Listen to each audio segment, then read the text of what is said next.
ವಿಶುದ್ಧ ಜ್ಞಾನದೇಹಾಯ ತ್ರಿವೇದಿ ದಿವ್ಯಚಕ್ಷುಷೆ ಶ್ರೇಯಃಪ್ರಾಪ್ತಿ ನಿಮಿತ್ತಾಯ ನಮಃ ಸೋಮಾರ್ಥಧಾರಿಣೆ. ಎಲ್ಲರಿಗೂ ಧಾರವಾಡ ಪಂಚಾಂಗದ ಯೂಟ್ಯೂಬ್ ಚಾನಲ್ಗೆ ಸ್ವಾಗತ. ಇವತ್ತಿನ ಒಂದು ವಿಷಯ ಏನು ಅಂತಂದ್ರೆ 1000 ಸೂರ್ಯಗ್ರಹಣಗಳ ಫಲವನ್ನು ಕೊಡುವಂಥ ಶಿವರಾತ್ರಿಯ ಒಂದು ವಿಶೇಷದ ಬಗ್ಗೆ ನಾನು ಹೇಳಿಕ್ಕೆ ಬಂದೀನಿ. ಇಲ್ಲಿ 1000 ಸೂರ್ಯಗ್ರಹಣದ ಫಲ ಅಂದರೆ ಒಮ್ಮೊಮ್ಮೆ ಕೇಳಿದರೆ ಒಮ್ಮೊಮ್ಮೆ ಅದ್ಭುತ ಅನ್ನಿಸ್ಬೋದು. ಈ ಪಾಪಕ್ಷಯ ಆಗಲಿಕ್ಕೆ ನಮಗೆ ಸಾಕಷ್ಟು ಪರ್ವಗಳನ್ನು ಅಥವಾ ಒಂದಿಷ್ಟು ಯೋಗಗಳನ್ನು ಋಷಿಗಳು ಅನೇಕ ಗ್ರಂಥದೊಳಗೆ ಹೇಳ್ಕೋತ ಬಂದಾರೆ. ಅದರೊಳಗೆ ಶಿವರಾತ್ರಿನೂ ಒಂದು. ಹಳೆ ಕಾಲದಿಂದ ಏನು ಹೇಳ್ಯಾರ ಋಷಿಗಳು, ಒಂದು ಪಾಪಗಳನ್ನು ಕಡಿಮೆ ಮಾಡ್ಕೊಳ್ಳಿಕ್ಕೆ ಸಾಕಷ್ಟು ಯೋಗಗಳನ್ನು ಹೇಳ್ಯಾರ. ಅದರೊಳಗೆ ಶಿವರಾತ್ರಿನೂ ಒಂದು. ಶಿವರಾತ್ರಿ ಒಳಗೆ ಈ ಒಂದು ಉಪವಾಸ ವ್ರತಾಚರಣೆಗಳನ್ನು ಮಾಡಿ ನಾವು ಈಶ್ವರನ ಒಂದು ಅನುಷ್ಠಾನ ಮಾಡೋದ್ರಿಂದ ಪಾಪಕ್ಷಯ ಆಗ್ತದೆ ಅನ್ನೋದು ಒಂದು ವಿಷಯವನ್ನು ಹೇಳ್ಯಾರ. ಅದೇ ರೀತಿ ಮತ್ತು ಬೇರೆ ಬೇರೆ ಥರದ ಯೋಗಗಳು ಅವತ್ತಿನ ದಿನ ಕೂಡಿಬಿಟ್ರೆ ಅದು ಮತ್ತಷ್ಟು ಜಾಸ್ತಿ ಒಂದು ಪಾಪಕ್ಷಯ ಆಗಲಿಕ್ಕೆ ಅನುಕೂಲ ಆಗ್ತದೆ. ಏನು ಅಂತಂದ್ರೆ ಒಂದು ಯೋಗ, ಅನೇಕ ಯೋಗಗಳನ್ನು ಹೇಳ್ಯಾರ ಒಂದು ಶಾಸ್ತ್ರದೊಳಗೆ. ಒಂದು ಪಾತಾರ್ಕ ಯೋಗ ಅಂತ ಹೇಳ್ಯಾರ. ಪಾತಾರ್ಕ ಯೋಗ ಅಂತಂದ್ರೆ ಪಾತ ಅಂದ್ರೆ ವ್ಯತಿಪಾತ ಅಂತ ಅರ್ಥ ಮಾಡಬೇಕು. ಅರ್ಕ ಅಂದರೆ ರವಿವಾರ. ಪಾತಾರ್ಕ ಯೋಗ ಅಂದ್ರೆ ಭಾನುರ್ವಾರೇ ವ್ಯತಿಪಾತ ಯೋಗ ಸಂಪದ್ಯತೆ ಯದಿ ತದಾ ಪಾತಾರ್ಕ ಯೋಗೋಯಂ ಸಹಸ್ರಾರ್ಕ ಗ್ರಹೈ ಸಮಃ. ಯಾವ ಒಂದು ಆದಿತ್ಯವಾರ ಅಥವಾ ಭಾನುವಾರ ಒಂದು ವ್ಯತಿಪಾತ ಯೋಗ ಅವತ್ತು ಯಾವಂದ ಕೂಡ್ತಾವ ಎರಡು, ಅಂದರೆ ಆದಿತ್ಯವಾರ ವ್ಯತಿಪಾತ ಯೋಗ ಎರಡು ಎಂದು ಕೂಡ್ತಾವ, ಆವಾಗ ಪಾತಾರ್ಕ ಯೋಗ ಅಂತ ಹೇಳ್ತೀವಿ. ತದಾ ಪಾತಾರ್ಕ ಯೋಗಂ ಸಹಸ್ರಾರ್ಕ ಗ್ರಹೈ ಸಮಃ. ಸಹಸ್ರಾರ್ಕ ಅಂದರೆ 1000 ಗ್ರಹಣದ ಫಲವನ್ನು ಕೊಡೋ ಅಂಥ ಒಂದು ಯೋಗವನ್ನು ನಾವು ನೋಡ್ಬೋದು ಪಾತಾರ್ಕ ಯೋಗದ ದಿನ.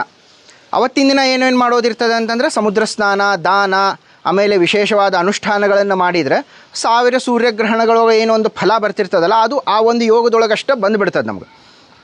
ಈಗ ಗ್ರಹಣ ಅನ್ಕ ಪ್ರತಿ ವರ್ಷ ಬರಲಿಕ್ಕೆ ಸಾಧ್ಯ ಇಲ್ಲ. ಚಂದ್ರಗ್ರಹಣ ಬರ್ತಿರ್ತದೆ, ಸೂರ್ಯಗ್ರಹಣವೂ ಬರ್ತಿರ್ತಾವೆ 2 ವರ್ಷಕ್ಕೊಮ್ಮೆ 3 ವರ್ಷಕ್ಕೊಮ್ಮೆ. ಈಗ ಅನ್ಕ ಸೂರ್ಯಗ್ರಹಣ ಬರಲಾರ್ದ ಒಂದು 2-3 ವರ್ಷ ಆಯಿತು. ಈ ಶಿವರಾತ್ರಿಯ ವಿಶೇಷ ಅಂದರೆ 15 ಫೆಬ್ರವರಿ 2026ನೇ ತಾರೀಕಿಗೆ ಮಾಘ ಕೃಷ್ಣ ಚತುರ್ದಶಿ ದಿನ ನಾವು ಏನೊಂದು ಶಿವರಾತ್ರಿಯನ್ನು ಆಚರಣೆ ಮಾಡ್ತೀವಿ. ಅವತ್ತು ಆದಿತ್ಯವಾರನೇ ಅದ. ಆದಿತ್ಯವಾರ ಅಷ್ಟೇ ಅಲ್ಲ, ಅವತ್ತು ಬೆಳಗ್ಗೆಯಿಂದ 40 ಘಟಿಕ ಅಂದಾಜು ರಾತ್ರಿ 9-10 ಗಂಟೆ ತನಕನೂ ಏನೋ ಒಂದು ನಮಗೆ ವ್ಯತಿಪಾತ ಯೋಗನೂ ಅದ. ಯಾವುದೇ ಒಂದು ಯೋಗ ಆಯ್ತು ಅದು ಸೂರ್ಯೋದಯದಿಂದ ಸೂರ್ಯಾಸ್ತ ತನಕ ಮಾತ್ರ ಇರ್ತದೆ. ಆ ಕಾರಣಕ್ಕೆ ಸೂರ್ಯೋದಯದಿಂದ ಸೂರ್ಯಾಸ್ತ ತನಕ ಒಂದು ವ್ಯತಿಪಾತ ಯೋಗ ಬಂದಿದ್ದಕ್ಕೆ ಇದಕ್ಕೆ ಪಾತಾರ್ಕ ಯೋಗ ಅಂಥೇಳಿ ಹೇಳ್ತೀವಿ. ಮತ್ತು ಇನ್ನೊಂದು ವಿಶೇಷ ಯೋಗನೂ ಮತ್ತು ಅವತ್ತ ಕೂಡಿ ಬಂದುಬಿಟ್ಟದ. ಯದಾ ವಿಷ್ಟಿರ್ವ್ಯತಿಪಾತೋ ಭಾನುವಾರೋ ಭವೇದ್ಯದಿ ಪದ್ಮಕಂ ನಾಮ ತತ್ಪ್ರೋಕ್ತಂ ಅಯನಾಚ್ಯ ಚತುರ್ವಿಧಂ. ಯದಾ ಯಾವಾಗ ವಿಷ್ಟಿ ಮತ್ತು ವ್ಯತಿಪಾತ. ವಿಷ್ಟಿ ಅಂತಂದ್ರೆ ನಾವು ಭದ್ರಾಕರಣ ಅಂತ ಹೇಳ್ತೀವಿ, ಅದು ಅಶುಭ. ಯಾವತ್ತಲೂ ಭದ್ರಾಕರಣದ ದಿನ ನಾವು ಯಾವುದು ಕೆಲಸವನ್ನು ಮಾಡೋಂಗಿಲ್ಲ. ಮತ್ತು ವ್ಯತಿಪಾತನೂ ಅಶುಭ. ಆವತ್ತಿನ ದಿನ ವ್ಯತಿಪಾತ ಇದ್ದಾಗ ಯಾವುದೋ ಒಂದು ಮುಹೂರ್ತಗಳನ್ನು ನಾವು ಯಾವುದೂ ಇಡಂಗಿಲ್ಲ. ಯದಾ ವಿಷ್ಟಿರ್ವ್ಯತಿಪಾತು, ವ್ಯತಿಪಾತನೂ ಇರಬೇಕು, ಭದ್ರ ಅಥವಾ ವಿಷ್ಟಿನೂ ಇರಬೇಕು. ಇರೋವಂಥ ಆದಿತ್ಯವಾರ ಯಾವತ್ತು ಬರ್ತದಲ್ಲ ಆವಾಗ ಪದ್ಮಕ ಯೋಗ ಅಂಥೇಳಿ ಹೇಳ್ತೀವಿ ನಾವು. ಪದ್ಮಕ ಯೋಗದಿಂದ ಏನಾಗ್ತದೆ, ಒಂದು ಅಯನಾಚ್ಯ ಚತುರ್ಗುಣಂ. ಒಂದು ನಾವು ಉತ್ತರಾಯಣ ದಕ್ಷಿಣಾಯನದೊಳಗೆ ಏನೊಂದು ಪೂಜಾ ಅಥವಾ ಒಂದು ಅನುಷ್ಠಾನಗಳನ್ನು ಮಾಡಿ ದಾನ ಆಮೇಲೆ ತಪಸ್ಸನ್ನು ಯಾವ ರೀತಿ ಅಂದರೆ ಮಾಡ್ತಿರ್ತೀವಿ, 4 ಅಯನಗಳ ಒಂದು ಸಂಗಮ ಆಗಿಬಿಟ್ಟಿರ್ತದೆ. ಅಂದರೆ ಏನೇನಾಯ್ತು, ಶಿವರಾತ್ರಿ, ಅದರೊಳಗೆ ಪಾತಾರ್ಕ ಯೋಗ, ಅದರೊಳಗೆ ಪದ್ಮಕ ಯೋಗ, ಇವು 3 ಕೂಡಿಬಿಟ್ಟಾವ. ಪದ್ಮಕ ಯೋಗ ಏನಾಗ್ತದೆ ಅಂದರೆ ಸಂಜೆ 5 ಗಂಟೆಗೆ ಭದ್ರಾ ಪ್ರವೇಶ ಆಗ್ತದೆ. ಸಂಜೆ 5 ಗಂಟೆಗೆ ಭದ್ರಾ ಪ್ರವೇಶ ಆದರೆ ಸೂರ್ಯಾಸ್ತ ತನಕ ಅಂದಾಜು 6:30-7 ಗಂಟೆ ಸೂರ್ಯಾಸ್ತ ಎಲ್ಲಿ ತನಕ ಇರ್ತದೆ ಅವ್ರವ್ರ ಕ್ಷೇತ್ರದ ಒಂದು ವಿಚಾರದೊಳಗೆ ಹೆಂಗಿರ್ತದೆ ಅದನ್ನು ನಾವು ಲೆಕ್ಕ ತಗೋಬೇಕು. 5 ಗಂಟೆಗೆ ಭದ್ರಾ ಪ್ರವೇಶ ಆಗ್ತದೆ, 6:30ಗೆ ಮುಗಿದು ಹೋಗ್ಬಿಡ್ತದೆ ಸೂರ್ಯಾಸ್ತ.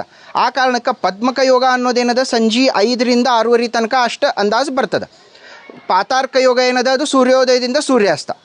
ಶಿವರಾತ್ರಿ ಏನದ ಅದು ಸೂರ್ಯೋದಯದಿಂದ ನಿಷಿದ್ಧ ಕಾಲ ವ್ಯಾಪ್ತಿ ತನಕನೂ ನಿಷಿದ್ಧ ಕಾಲದೊಳಗೆ ಮತ್ತು ಪೂಜೆ ಎಲ್ಲ ಮಾಡೋದಿರ್ತದೆ. ಈ ಶಿವರಾತ್ರಿಯ ಒಂದು ನಿಯಮಗಳನ್ನು ಪಾಲನೆ ಅಷ್ಟೇ ನಾವು ಮಾಡಬೇಕು. ಅಂದರೆ ಉಪವಾಸದಿಂದ ಇದ್ದು ಜಪತಪಾದಿಗಳನ್ನು ಮಾಡಿ ದಾನವನ್ನು ಮಾಡೋದು ಅವತ್ತು ನಾವು ಮಾಡಬಹುದು.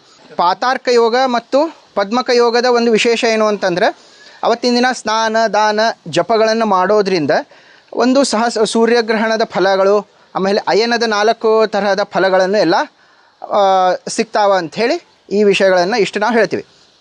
ಈ ವಿಡಿಯೋ ಎಲ್ಲರಿಗೂ ಧಾರ್ಮಿಕ ಬುದ್ಧಿಯಿಂದ ಇದ್ದು ಯಾರು ಆಚರಣೆ ಮಾಡ್ತಿರ್ತಾರೆ ಎಲ್ಲರಿಗೂ ಅವರಿಗೆ ದಯವಿಟ್ಟು ಶೇರ್ ಮಾಡಿ, ಲೈಕ್ ಮಾಡಿ, ಮತ್ತು ಇದನ್ನು ಧಾರವಾಡ ಪಂಚಾಂಗದ ಯೂಟ್ಯೂಬ್ ಚಾನಲನ್ನು ಎಲ್ಲರೂ ಸಬ್ಸ್ಕ್ರೈಬ್ ಮಾಡಬೇಕು ಅಂಥೇಳಿ ಈ ವಿಡಿಯೋದಿಂದ ನಾನು ಎಲ್ಲರನ್ನೂ ಕೇಳ್ಕೊಳಿಕತ್ತೀನಿ.